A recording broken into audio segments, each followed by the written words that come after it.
Hi friends, எங்கள் வீட்டு குட்டி சுட்டீஸ்க்காக நான் பண்ணது தான் இந்த ஓரியோ ஐஸ்கிரீம். ரொம்ப நாளாக கேட்டுக்கிட்டே இருந்தாங்க. இன்றைக்கி தான் பண்ண டைம் கிடச்சிது. இதுக்கு தேவையான பொருள் பார்த்திங்கன்னா, ஒரு 10 ரூபா ஓரியோ பாக்கெட்டும் 2 டெய்ரி மில்க்கும் தான். அடுப்பில் நல்லா பசும்பால் வச்சு நல்லா காய்ச்சி எடுத்துக்கிட்டேன். இதோட 4 ஓரியோ பிஸ்கட்டு, ஒரு 5 ஸ்பூன் சீனி போட்டு மிக்சர் ஜாரில் நல்லா இந்த மாதிரி அரைச்சி எடுத்துக்கோங்க. ஃபைனாக அரைச்ச பொடி இருக்குல்ல, அதை பால் நல்லா சுண்ட காய்ச்சினதும் அதோட போட்டு ஆட் பண்ணி நல்லா மிக்ஸ் பண்ணுங்கள்.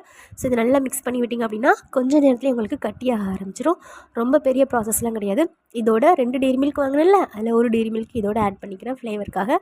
ஸோ அதையும் போட்டு நல்லா கிண்டி இந்த மாதிரி உங்களுக்கு வரும். இதை மிக்சர் ஜாரில் போட்டு ஒரே ஒரு சுற்றுனீங்க அப்படின்னா இந்த மாதிரி பபிள்ஸ் வரும்.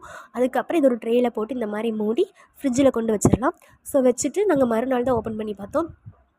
ஓப்பன் பண்ணி பார்த்ததில் செமையாக ஐஸ்கிரீம் வந்துருந்தது. கடையில் எப்படி கொடுப்பாங்களோ அதே மாதிரி டேஸ்ட்டாக இருந்தது.